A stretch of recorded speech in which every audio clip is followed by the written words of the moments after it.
አሰላሙ አለይኩም ወራህመቱላሂ ወበረካቱሁ። ውድና የተከበራችሁ የቻናሌ ተከታታይ ቤተሰቦች ውድ ሀገሬ ልጆች እንደምን አላችሁ? ከኔ ጋር አልሐምዱሊላህ። ውድ ሀገሬ ልጆች አላህ ወጥቶ ተመቅረት አላህ ይጠብቃችሁ። የሰው ልጅ ሀገሩ ሲወጣ ከእናት ከአባቱ ሲለይ እህቶቻችን ስንለይ ማለት ነው ሁላችንም አላማ አለን። እንዲሁም ደግሞ እህቶች ወልደው ልጆቻቸውን ለቤተሰብ ጥለው ከሚኖሩበት ኑሮ የተሻለ ህይወት እንሻሻላለን ብለው ከሀገራቸው ይወጣሉ። ሁላችንም የተሰደድንበት አላማ ነው። ግን ከተሰደድን በኋላ የሚገጥመን ነገር ብዙ ነገሮች አሉ። አላህ ከእንደዚህ አይነት ሙሲባ አላህ ይጠብቀን። ይቺ እህታችን እንግዲህ በሚዲያ ላይ ዛሬ ተንሸራሽሯት እያየው ነው። ምንም አትናገርም። ያው ራሷን ስታለች። እኔ እንጃ ምን አይነት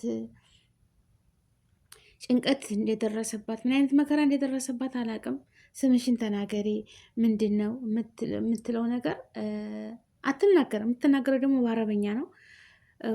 የዚህን ሀገር መንግስት ነው የስዑድን መንግስት ነው መምለካ እያለች የምትናገረው። ብቻ ማባረፍ እንጃ አይምሮዋ ውስጥ ያለው ነገር አላህ ነው የሚያውቀው።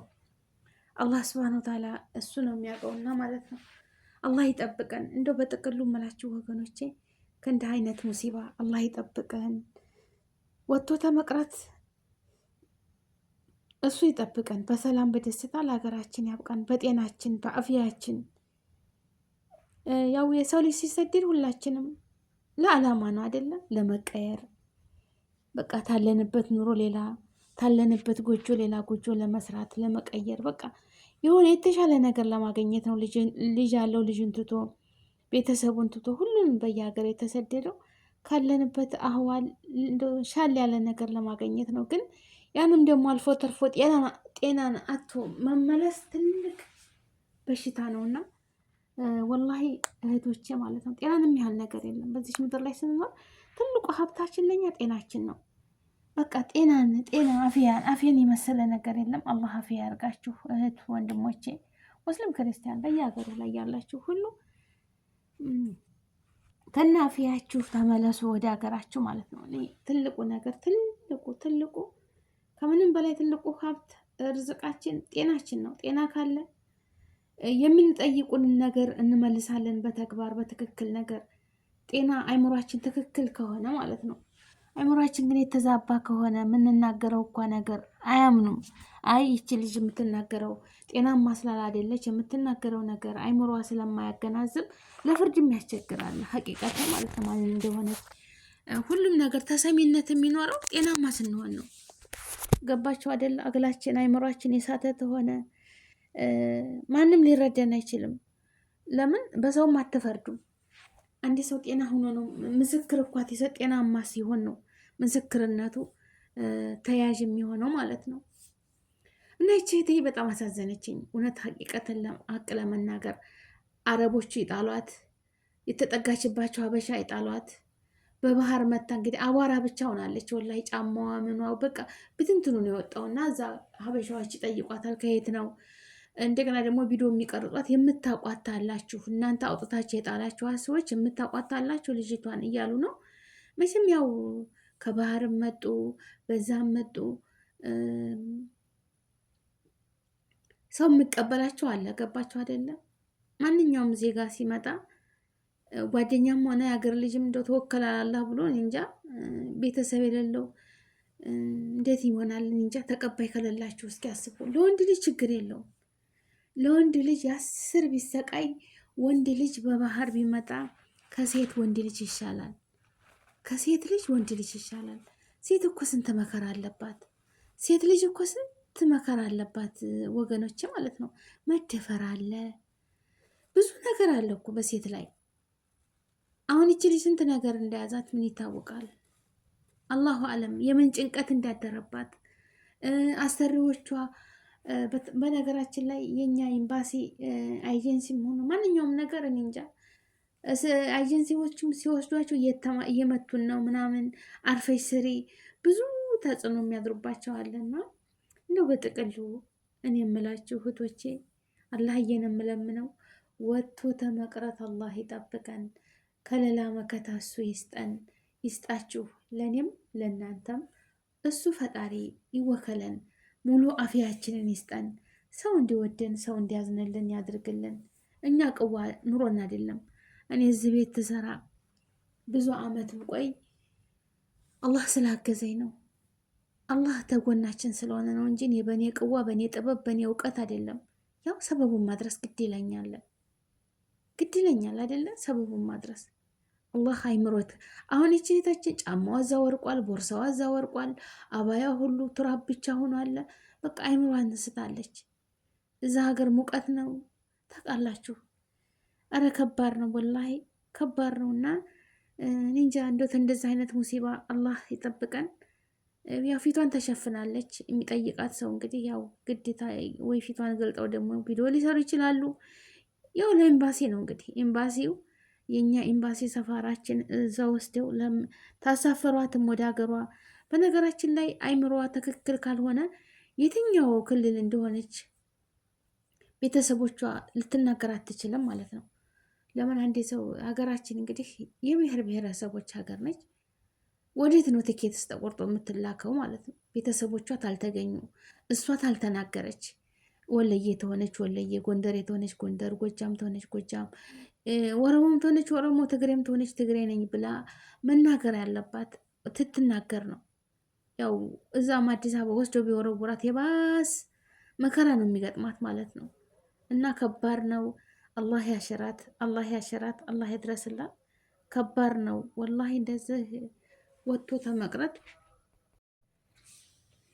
እና ቤተሰቦቼ ሀዛን እያለ ነበር ከዛን ያቋረኩት እና አላህ ይድረስላት። ሁላችንም በያለንበት ዓለም ዳርቻ አላህ ይጠብቀን። ሰላማችን ብዝት ትርፍ ይበል። ሀገራችንን ሰላም ያደርግልን።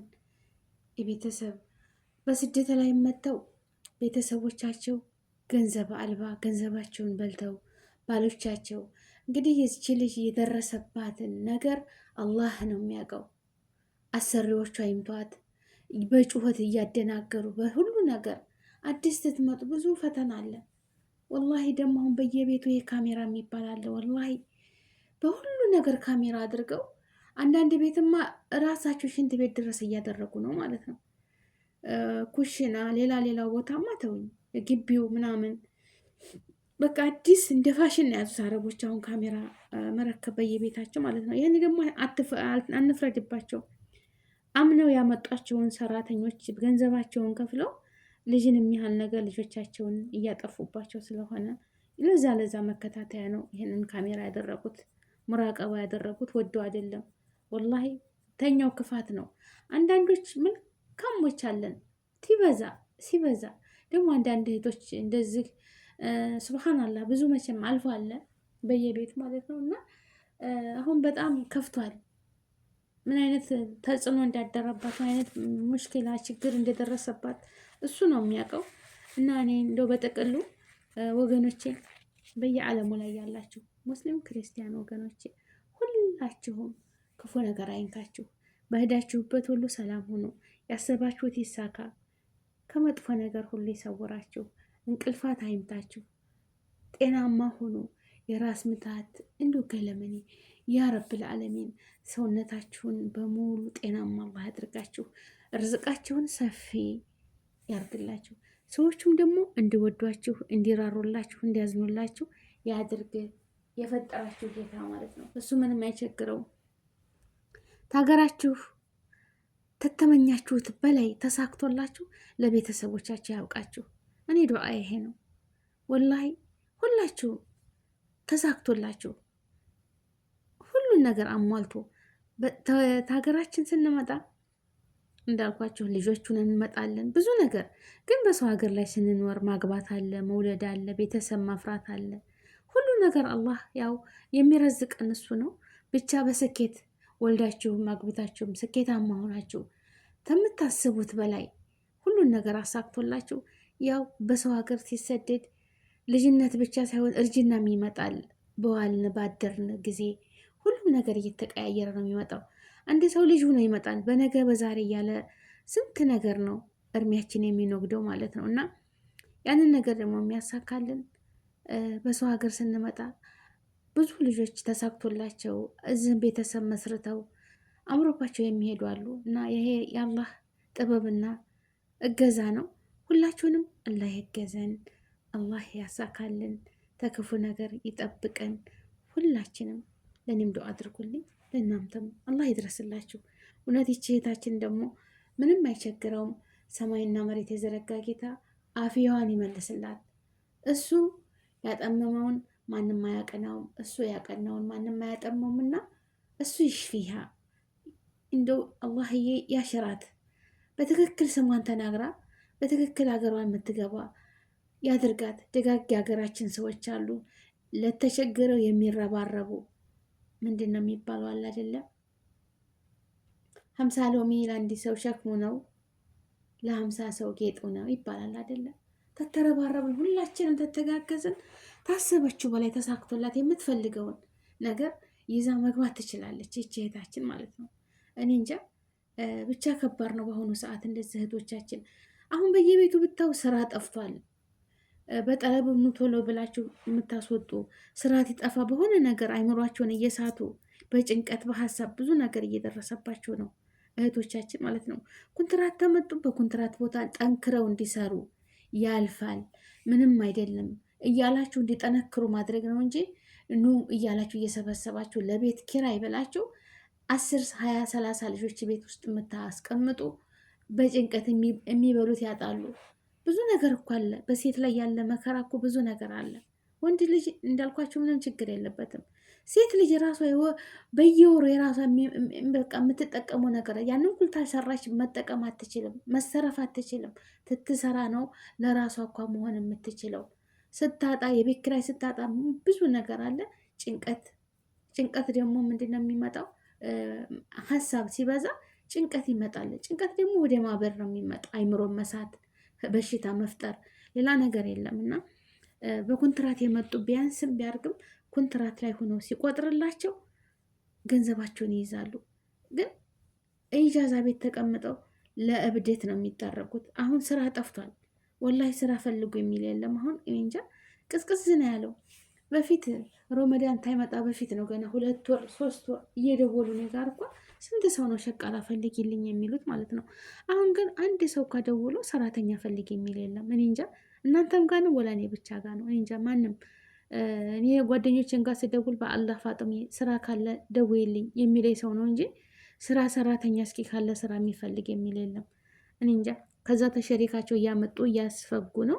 ወላ በባህር የሚመጡት እህቶቻችንን የእነሱ የሚስሩ ያንን ሁሉ በረሃ ቋርጠው ወገባቸውን አስረው የመጡት ሊሰሩ ነው፣ አይስሩ አይደለም።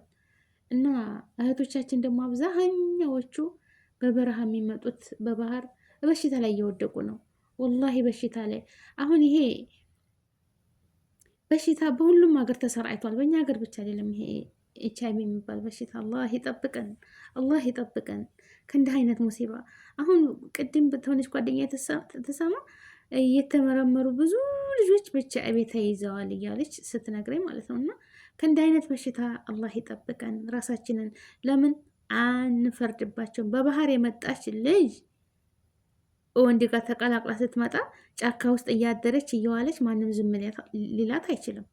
ጤነኛውም በቃ ተዝኩል ቢቀርሳ በባህር ተመምጣት በሽታ ሸምቶ አስቡት እንግዲህ ከእናንተ ጋር የማይለቅ እድሜ ልክ ሞት ድረስ እስከምትሞቱ ድረስ በህይወት እስካላችሁ ድረስ ከእናንተ ጋር የማይለቅ በሽታ መሸመት ነው እኮ። ምንድን ነው ትርፎ? እስኪ አገራችሁ ላይ ጤና መሆናችሁ ጤናማ ዜጋ ማፍራት ነው የሚሻለው እህቶቼ ማለት ነው። በህገ ወጥ አትምጡ፣ በህገ ወጥ አትምጡ።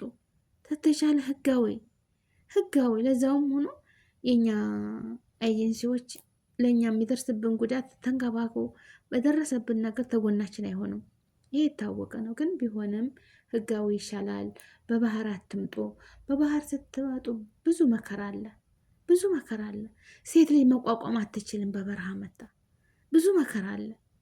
አረ እህቶቼ ተው ወላሂ 2 ወር 3 ወር ልትጓዙ ትችላላችሁ። እናንተ የለበሳችኋትን ልብስ ሴት ላይ ስንት መከራ አለ። ሴት ላይ ያለ ነገር ሁሉን ነገር ታውቃላችሁ አይደለም? እና እህቶቼ በባህር የምትመጡ እህቶቼ ላዚ ልታስቡበት ይገባል። ያው እዚህ ሀገር መጥተው እንግዲህ እዚህ ሀገር ስትመጡ ብቻ እንደው አላህ መልካም ስራ ከሆነ የተሻለ ነገር በቃ ብዙ ደሞዝ ያለውን አትፈልጉ።